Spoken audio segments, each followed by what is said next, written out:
Hey guys, how you guys doing? Hopefully you guys are doing well.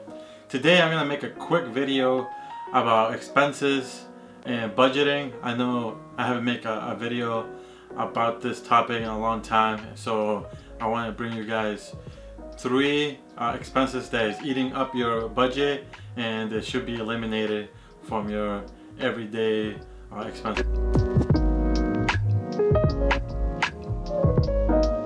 Welcome to SimpleChew. I'm your host Hank, and every time that I read an article or I read a book that involves anything with budgeting, I always get this notion that they are nitpicking what we buy or what we are consuming. For example, they usually go for, okay, don't buy coffee or don't eat out too much. And for me, I think that those are just little things that makes life enjoyable. And for me, I don't understand why would they ask us to save money on those little things that make life much better for us. And life is all about enjoying, I think, and going with the mentality that you're not supposed to enjoy yourself because you're supposed to save the money or save money doesn't make sense to me at all at the end of the day.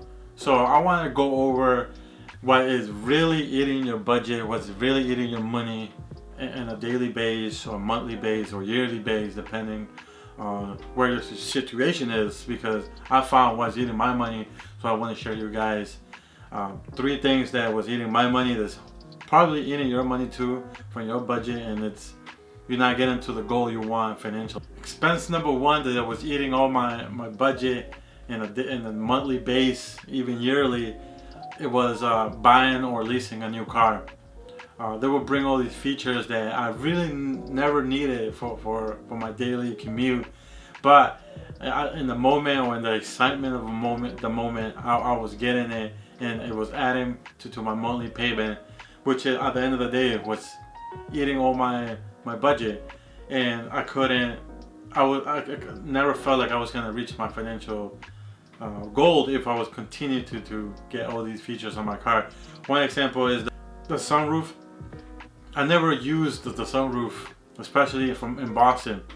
You only use it maybe 3 months out of the year, and then that day that you use it, the sun is hitting your head and you hate it and you close it again. So you're basically not using it and you're paying $3,000 to $4,000 depending on the model of the car. So that's one of the features that I definitely recommend nobody getting. If that's the only model and that's the only feature it has, well, yeah, that's the car you want. That's a different story. But that's one of the expenses that I'm talking about, where it doesn't involve like buying coffee at Starbucks or whatever, that you should be watching out. Another feature that some cars have is the GPS on the car. How many times you're gonna use the car GPS? Usually use your phone GPS, and they're gonna charge you full $500 for that feature. Satellite radio. How many people use satellite radio? I don't. So it's those little features that are gonna cost you monthly that you're not thinking about it because you're so excited you're getting this new car. Expense number two is credit card interest. If you have any balances on any of your credit cards that you haven't paid in full in that 21-day grace period, you're leaving a lot of money on the table, and you're paying the credit card companies, a lot of money. No matter how much your balance is, these companies are charging you 17 to 25% on that balance.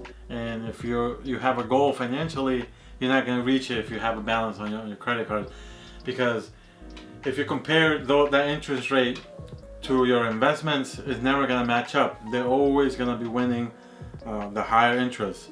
So my recommendation is always to pay that interest rate as quickly as possible. Don't even think about investment if you have any credit card balances, because if you're trying to if you have a goal financially, you're not going to reach it if you have any balances.